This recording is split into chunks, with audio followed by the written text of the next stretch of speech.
Fuego en nuestra lucha por el municipio libre, por el respeto a nuestras libertades. Vamos a conocer los hechos, los antecedentes, aquello que llevó a aquella trágica noche, sus personajes y sobre todo la relevancia y lo que significaría en adelante nuestras vidas. Así que los invito a ver el material que hemos preparado para todos ustedes.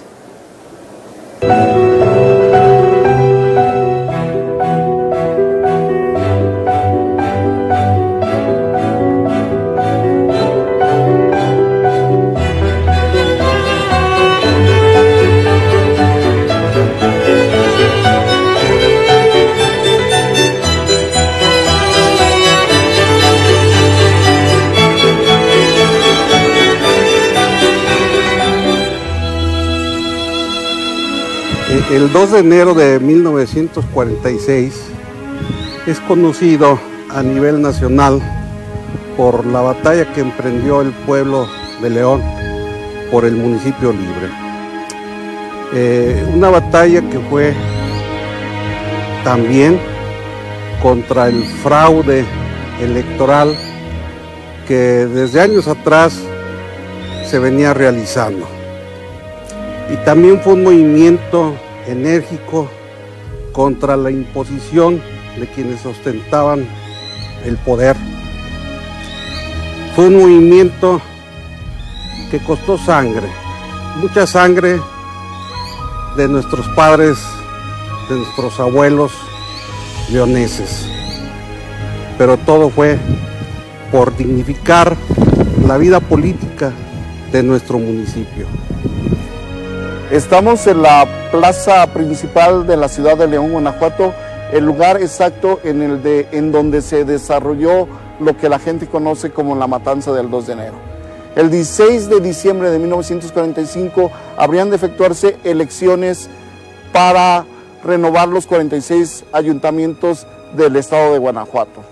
Estamos en la avenida Francisco I. Madero, que hace 75 años era la entrada, la avenida principal de la ciudad y que reflejaba el gran momento que se vivía en esa época.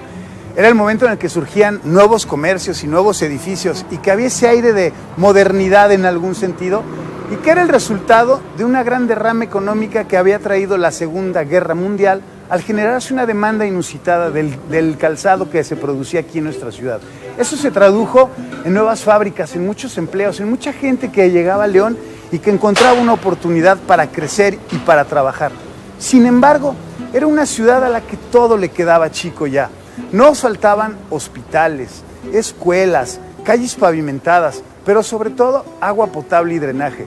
Era una ciudad que se había levantado una vez más de una desgracia como la inundación de 1926, de la Guerra Cristera, de la crisis económica de principios de los 30. Pero con ese tesón que nos ha caracterizado siempre, la ciudad estaba nuevamente de pie y lista para crecer y dar cabida a los sueños de miles de leoneses. Sin embargo, había un desencanto enorme con todo aquello que no podía o no quería dar el gobierno. En una ciudad que desde 1911 se había acostumbrado a ir a las urnas a votar y decidir a quién querían el poder, había encontrado que no resultaba, que no se respetaban esos resultados y había ese desencanto de que quizá no era la vía democrática la que resolvería las cosas y eso había creado una desazón en esa época. Era un momento en el que la gente tenía que tomar una decisión. Era el momento de parar esas imposiciones, esas decisiones en donde no participaba la sociedad y que se traducían en eso. Una ciudad que había crecido y como si fuera una metáfora, era el niño al que le quedaba toda la ropa chica y sus padres, porque era un gobierno en ese momento exageradamente paternalista, le negaba todo aquello por pensar diferente a quienes ostentaban el poder. Era una ciudad que no soportaba más que la dejaran sin lo que merecía y lo que necesitaba urgentemente. León era un municipio de gente trabajadora. Se calculaban en ese entonces unos 100,000 habitantes. Gente descrita desde entonces como muy responsable y muy pagadora de sus impuestos, pero que no veía que en las autoridades, en los gobernantes, pues ejerciera con probidad esos recursos. En 1945 parecía que por fin era el momento de León. El gobierno municipal había solicitado un enorme crédito para pagar un conjunto de obras que por fin le dieran a la ciudad todo aquello que demandaba. Eran recursos para que se pavimentara, pero sobre todo para que se introdujera el drenaje. Pero ¿qué pasó? Que la ciudad el primer cuadro estaba literalmente patas para arriba. Las obras no habían avanzado al ritmo que la gente esperaba y sobre todo el recurso se había esfumado y estábamos en la peor de las circunstancias, de pasar de la ilusión de que por fin, tras muchos años de demandas y de insistir que se crearan todas esas obras, había llegado el dinero y como había llegado, se había esfumado. Eso molestó enormemente a la ciudadanía, que veía como una imposición en todo momento que no se respetaran ni sus demandas ni sus aspiraciones válidas como ciudad. Padecíamos de calles sin pavimentar, de falta de agua potable, de falta de energía eléctrica, de drenaje, entre muchos otros atrasos. ¿Esto en qué se tradujo? En la generación de una inconformidad que habría de tomar forma de una manera muy simbólica. A mediados de 1945 se formaría una agrupación que se define con el nombre mismo, Unión Cívica Leonesa. El 6 de julio, una tarde lluviosa de 1945, ahí en la plaza principal de nuestra ciudad, surge con esos hombres, con ese pequeño grupo de personas, la Unión Cívica Leonesa. Esa Unión Cívica Leonesa surgía pues para hacer frente a esa indignidad que en esos momentos se vivía.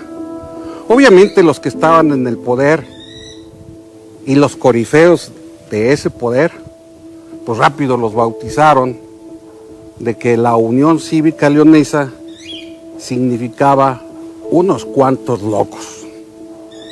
Ellos decían, está bien, unos cuantos locos siempre han sido y han hecho las grandes cosas en nuestra historia. En ella iban a agruparse comerciantes, industriales y vecinos que realmente estaban preocupados por lo que sucedía en la ciudad y tenía que ver mucho con la poca participación de la gente en las decisiones del gobierno.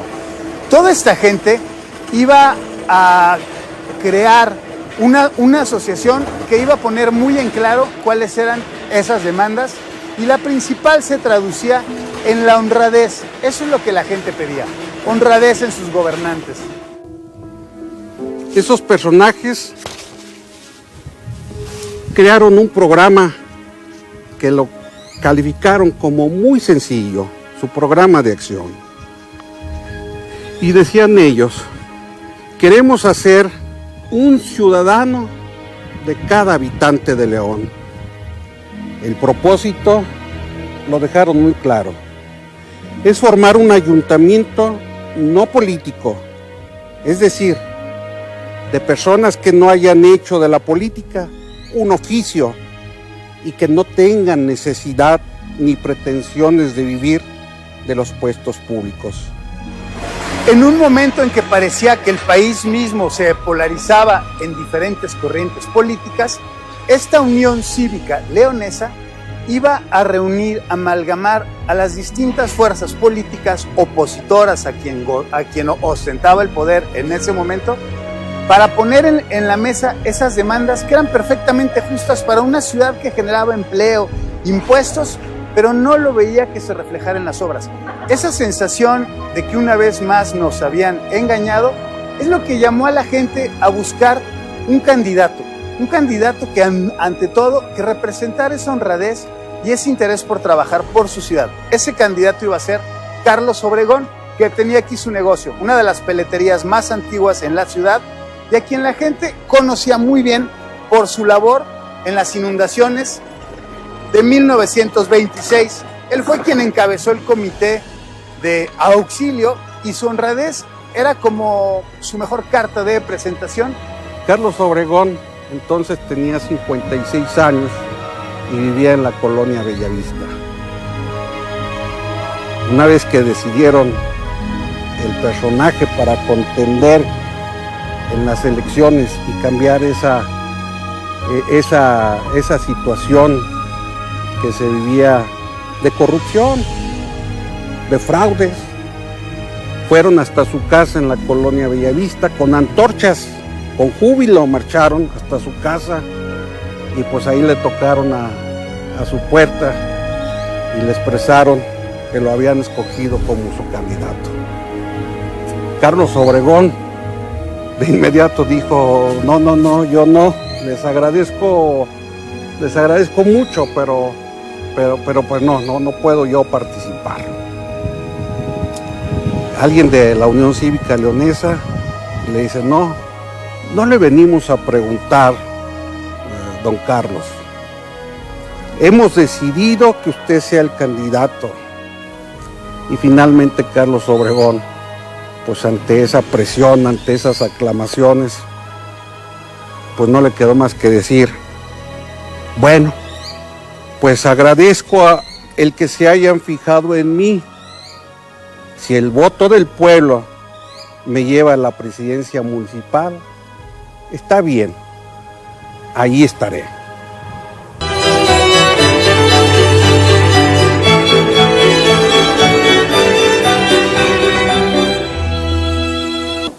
Por supuesto que el gobierno de la República tenía miedo de lo que pasara en León.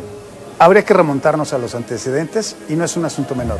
Esta es una ciudad que desde 1810 se unió a la causa libertaria, a la causa independentista insurgente, sin tener miedo a lo que eso significaba. A lo largo del siglo XIX habría diferentes manifestaciones de esa voluntad férrea de los leoneses de hacer respetar su voluntad, o por lo menos la de la mayoría manifestada, ya fuera a través de juntas de notables, de elecciones o como fuera el caso. Justamente en 1911, León fue una de las primeras ciudades que se dio el lujo entonces de ejercer la democracia a la caída del régimen de Porfirio Díaz. Y elegimos en 1911 a nuestro primer alcalde oficialmente, el ingeniero Antonio Madrazo. Solamente que a partir de entonces, y como producto de la lucha de diferentes facciones políticas y militares, habría un desorden que tendría a menospreciar la vida electoral, la vía democrática y privilegiaría otras manifestaciones que no serían tan afortunadas para todos. ¿A qué me refiero? Conflictos como el de la Guerra Cristera encontrarían en León una gran repercusión por las creencias y por la ideología que se ha compartido por tanto tiempo y que nos identifica. ¿En qué se tradujo esto? En un apoyo real y verdadero a los opositores del gobierno. En la década de los años 30 y aún a principios de los 40, los sinarquistas, que dicho sea de paso, se fundó en León la Unión Nacional Sinarquista, habían adquirido una notoriedad y un peso político específico muy puntual y muy peligroso para el gobierno en turno, y más con los conflictos que internacionalmente habrían de devenir en la Segunda Guerra Mundial. Así que el sinarquismo era una plaza muy fuerte para ellos, y hay registros de manifestaciones con miles, con más de 30,000 asistentes a una de aquellas manifestaciones. Para dimensionarlo en una ciudad de 100,000 habitantes, solamente y todavía en el año de 1945, los sinarquistas habían logrado reunir a más de 10,000 personas en la ciudad, solamente para celebrar uno de sus aniversarios como organización política. Al conjugarse una unión cívica leonesa, el miedo era mayor. Estamos hablando de una verdadera unidad en torno a un ideal conjunto que era el del municipio libre. El 3 de diciembre se celebraría un mitin ya de ese proceso electoral en marcha ahí en la plaza principal. Para aquellos tiempos, más de 7,000 personas reunidas, jubilosas, pues eran muchas. Más tarde querían demostrar aquella fuerza que habían ido adquiriendo, aquella aceptación de su candidato, el candidato de la Unión Cívica Leonesa, que no era partido político, era una asociación, ¿verdad? Y convocaron a otro gran mitin para el 12 de diciembre de ese 1945. Ese mitin, narran las crónicas, pues fue apoteósico. La plaza totalmente llena, jubilosa, y fue el preámbulo ese 12 de diciembre de las elecciones que se celebrarían 4 días después, el domingo 16 de diciembre de 1945. Una fecha histórica, porque la gente temprano salió a votar, con la sorpresa de que pues ni padrón electoral tenían, no tenían boletas para votar, no tenían la legalidad pues que en esos momentos pues era necesaria. Esperaron inútilmente que llegaran pues esas boletas, esos padrones, y como no llegaron, pues no les quedó otra más que con papeles, con su firma, con su domicilio, con su huella digital, con su firma ahí impresa, votar. Así fue como votaron, porque no había papeletas pues para votar. No habiendo un ente autónomo que calificara las elecciones, se crearon 2 juntas computadoras, una por parte del partido oficial, la cual se instaló en el Cine Ideal, que estaba ubicado en los altos del pasaje Padilla. Estamos localizados precisamente en la callejuela Padilla, lugar en el que se ubicó el Cine Ideal allá arriba. Aquí este lugar fue el sitio en el que el Partido de la Revolución Mexicana decidió habilitarlo como junta computadora, y este cine perteneció al señor Guillermo Vera, quien había sido presidente municipal 2 periodos antes. A mis espaldas se encuentra la Plaza de los Fundadores, denominada en 1946 Jardín de la Industria. Este había sido construido a expensas del obispo don Emeterio Valverde y Telles, y obviamente la fuente que tenemos al fondo en ese tiempo no existía. En ese momento existía una fuente morisca, y es en este lugar en donde precisamente la junta computadora de la coalición formada por la UCL, el Sinarquismo y Acción Nacional se reunió aquí para contar los votos. El resultado de esa elección fueron 22,173 votos para Carlos Obregón y solo 58 votos para el candidato del Partido de la Revolución Mexicana, que luego se convertiría en el PRI. Cifras que realmente parecen desconcertantes y poco creíbles de dar, valga la redundancia, crédito a las mismas. El presidente en funciones, el doctor Salvador Muñoz Orozco, pretendía que le sucediera en la presidencia el doctor Ignacio Quirós por varias razones. La primera es porque ambos eran miembros del Partido de la Revolución Mexicana, y como tal había la necesidad de proteger la presidencia con un candidato de su mismo partido. La segunda es porque eran colegas, ambos eran doctores, ejercían la medicina, y como tal se ha dicho, varios investigadores sobre el tema han aseverado que ambos mantenían una relación de amistad. Esas son las razones por las que el presidente saliente pretendía que el doctor Quirós fuera quien le sucediera. Su candidato, un hombre honesto también, reconocido, un médico él, director del Hospital Civil, el doctor Ignacio Quirós. Obviamente esa votación pues no fue reconocida por las autoridades ni municipales ni estatales, y de inmediato por parte del pueblo que había votado por Juan Carlos Obregón, pues se levantó en un solo grito, para que se respetara aquel proceso que se había celebrado. Y convocaron a un movimiento de resistencia cívica. Y este movimiento consistió simplemente en dos cosas. Una, dejar de pagar contribuciones al municipio, y dos, parar la ciudad. Sin embargo, el gobierno pues seguía en su postura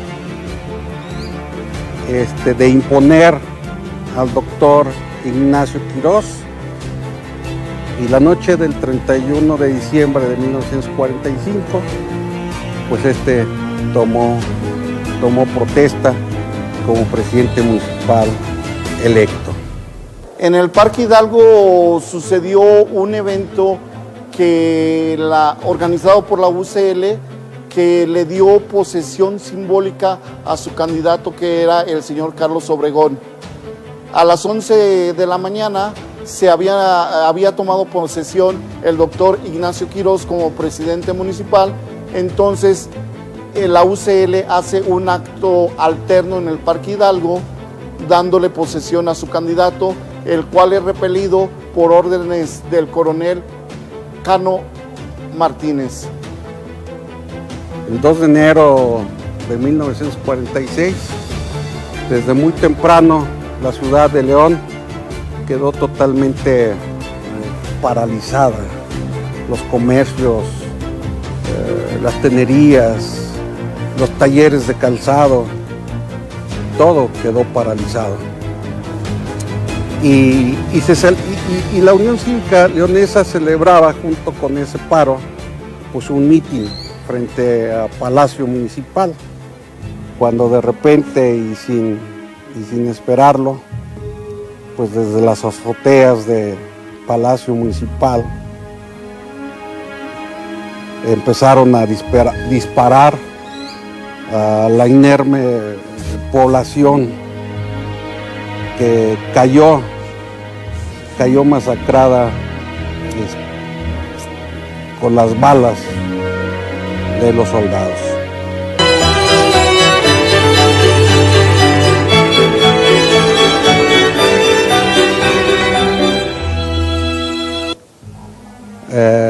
Por ahí como a las 8:30 de la noche, pues sí, mucha gente se retiró.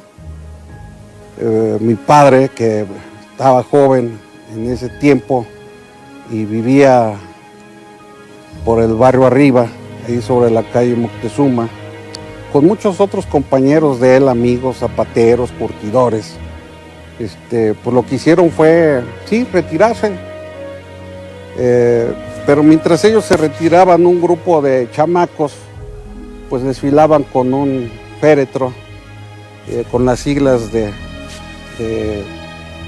Partido de la Revolución Mexicana, el doctor Ignacio Quirós, y lo pusieron ahí frente a Palacio, ese ataúd, y se sentaron a rodearlo y celebraban ahí jocosamente la muerte de partido, de democracia, cuando de repente y sin esperarlo, pues desde las azoteas de Palacio Municipal empezaron a disparar a la inerme población, que cayó masacrada con las balas de los soldados.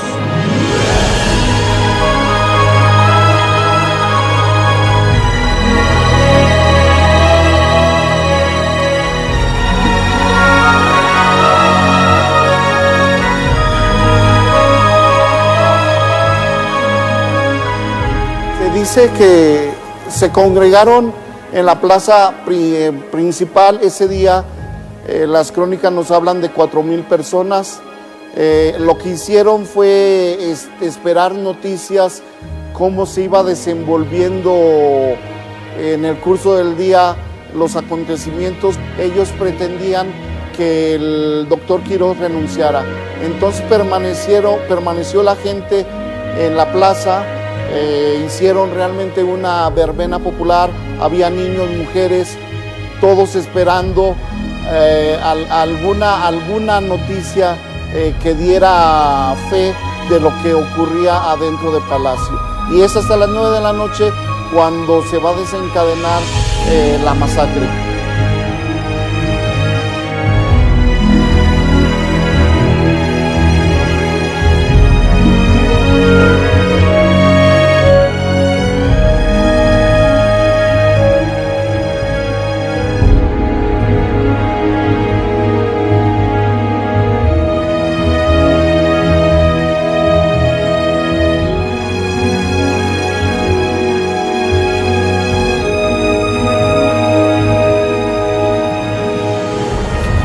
Estamos en la azotea de nuestra casa municipal, aquel 2 de enero de 1946, mientras la plaza era un hervidero de leoneses que se quejaban y manifestaban contra esa imposición de un gobernante.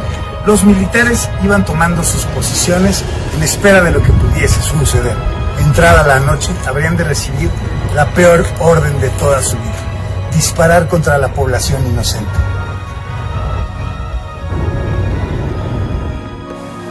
La escena, pues imaginémosla, era dantesca: gritos, llanto, sangre, zapatos tirados en la plaza, piedras, y de inmediato pues el sonido de sirenas y el movimiento para trasladar heridos, otros muertos al hospital civil. Mi padre, quien ya no vive, me llegó a platicar.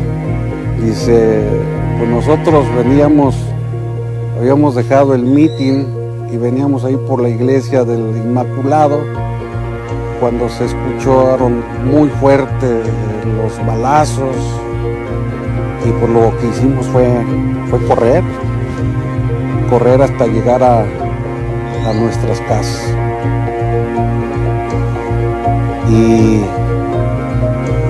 pues así acabó ese día, con mucho dolor, con mucha sangre, ahí en nuestra plaza.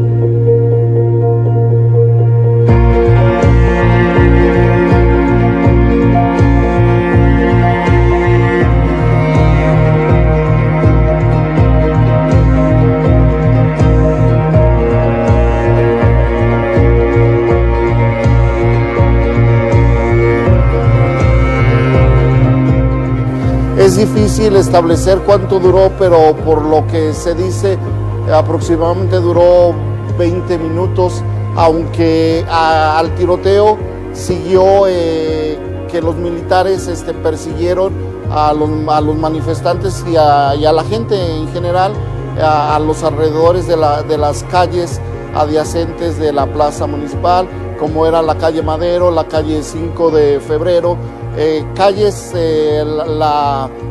la Belisario Domínguez y la Pedro Moreno. Fueron perseguidos muchas personas, o sea, no únicamente fue el tiroteo, sino que todavía el ejército se extralimitó. El saldo de la matanza difiere, hay muchas versiones al respecto. El periódico local Juventud Bizarra da una cantidad, el secretario de la Defensa Nacional, Francisco Urquizo, da otra cantidad, pero todas oscilan entre 30 y no más de 40 los difuntos y alrededor de 300 los heridos. La versión oficial fue que la población había agredido al ejército y en respuesta había actuado. ¿Cuál es la reacción en todo el país al conocerse los sangrientos hechos de la noche del 2 de enero de 1946? En primera instancia es de estupor, de rabia, de indignación. Era increíble que para esa época aún se resolvieran las cosas de la manera más autoritaria y de una forma tal que se violentara a la población y que además que se tradujera en muertos.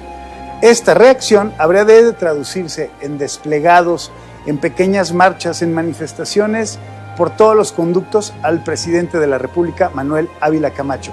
Desde telegramas, desde desplegados en los periódicos, en misivas que le dirigen los diferentes actores de la vida pública para exigirle que se haga justicia y se castigue a los responsables. El doctor Ignacio Quirós, quien venía de Guanajuato, llegando a Silao, pues se da cuenta de la balacera, la matazón que había ocurrido, y desde entonces pues el doctor Ignacio Quirós pues decide no llegar a León, y desde entonces no regresó a León. Al parecer se fue a la Ciudad de México y pues allá se perdió y seguramente pues allá acabó sus días, pero jamás regresó a la ciudad de León. Un día después de esa masacre de ese 2 de enero,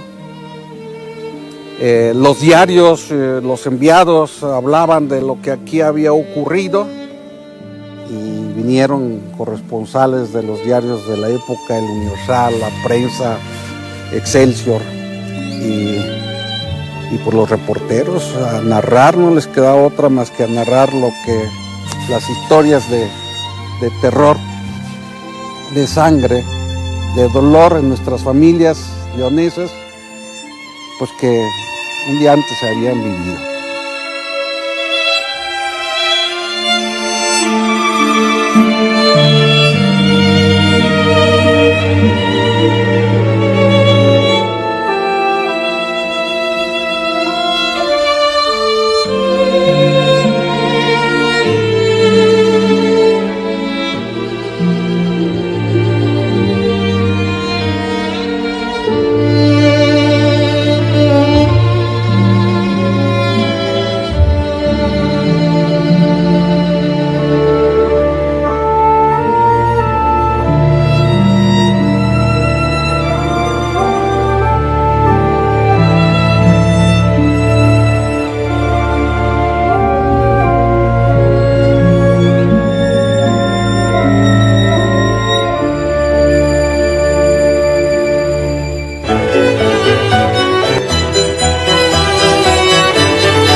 Desde Presidencia de la República, en ese tiempo estaba Ávila Camacho como presidente, se ordenó la desaparición de poderes en nuestro estado. Tras unos días de indecisión, el gobierno de la República asume el camino legalmente correcto. El pedirle a la Suprema Corte de Justicia de la Nación que dictamine si los hechos en Guanajuato ocurridos la noche del 2 de enero eran suficientes para declarar la desaparición de poderes. Pues expulsaron al gobernador Ernesto Hidalgo.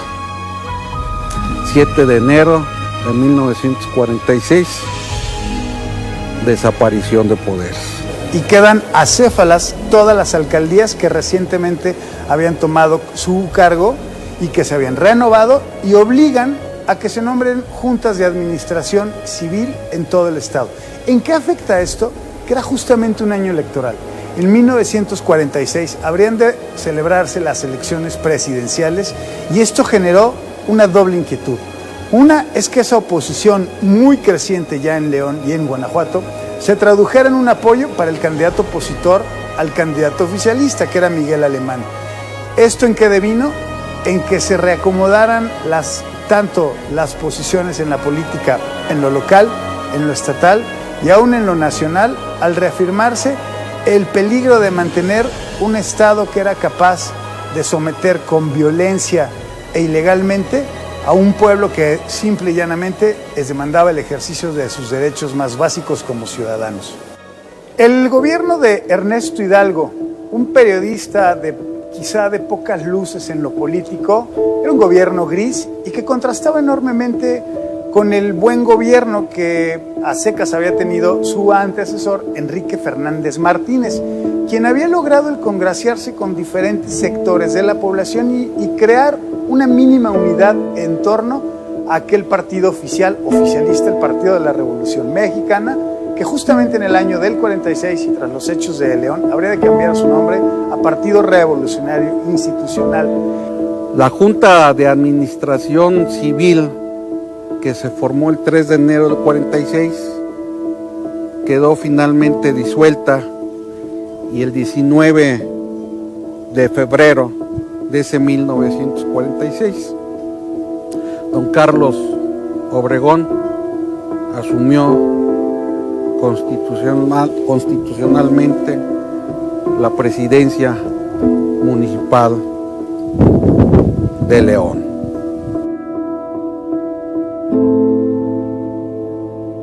En Guanajuato había dos grupos que se disputaban el poder dentro del marco del oficialismo, los llamados rojos y los llamados verdes.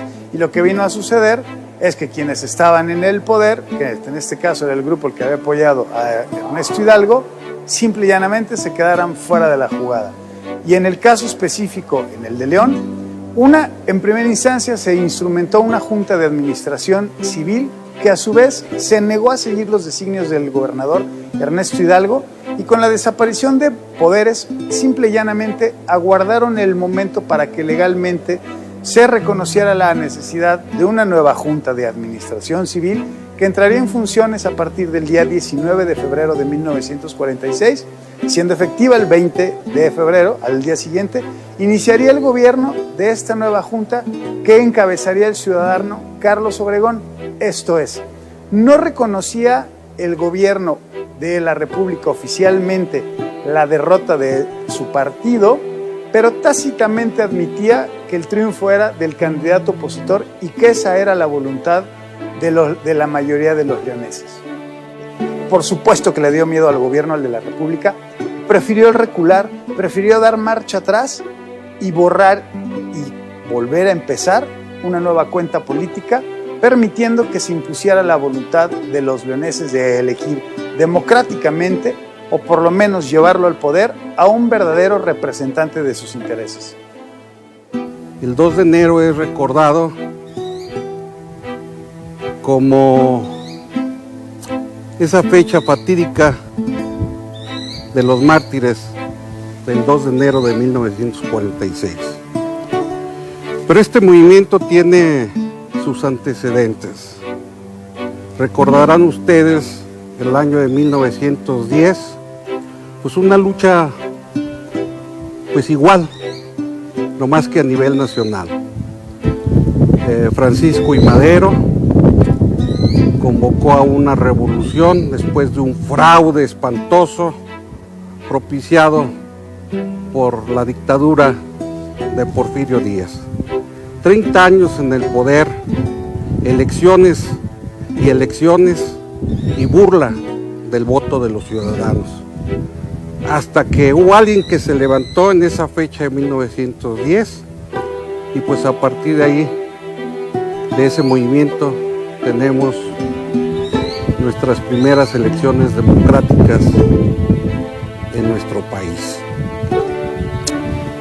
¿Quién diría que de 1910 a 1946, es decir, 36 años después, tendríamos a nivel local, aquí en nuestra aldea, un movimiento con esas mismas características, por el respeto al voto de los ciudadanos?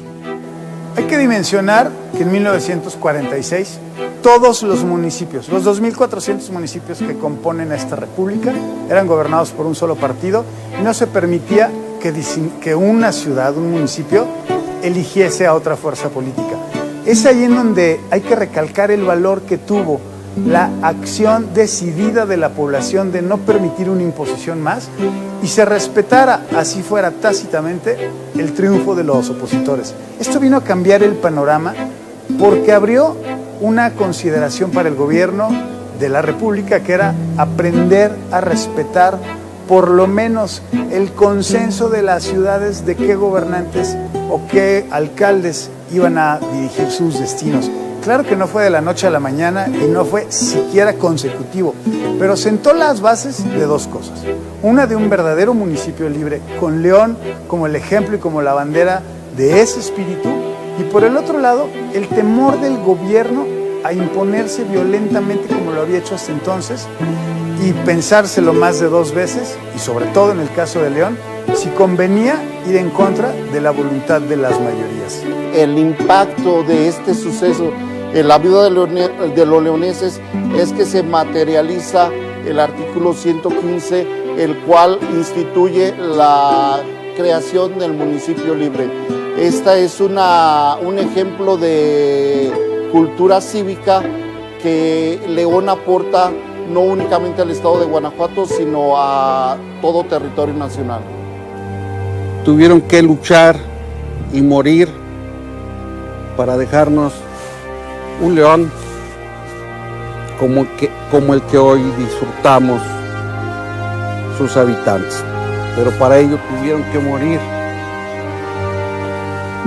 muchos de nuestros antepasados, en una lucha cívica, en una lucha por el honor, en una lucha por la dignidad, en una lucha de participación, en una lucha contra el robo de nuestro voto, contra nuestro derecho a elegir a quienes queremos que nos gobiernen, a quienes queremos depositar nuestra confianza.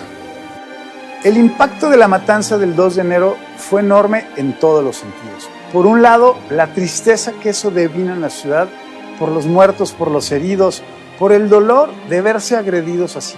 Pero por el otro lado, eso hizo que se amalgamara un orgullo que habría de trascender por mucho tiempo, el orgullo de no dejarnos imponer nada, el orgullo de ser libres a una costa de la vida misma, y además ese sentimiento de que si no es con la participación de la gente, si no es realmente la voluntad de la gente, esto no puede funcionar. Y sobre todo, que fue una larga lucha, instrumentar una verdadera vida democrática en donde se respete la voluntad de las mayorías y se ejerza, como en cualquier otro país, como en cualquier otro lugar, el derecho humano a elegir quienes queremos que nos gobiernen. Hoy en León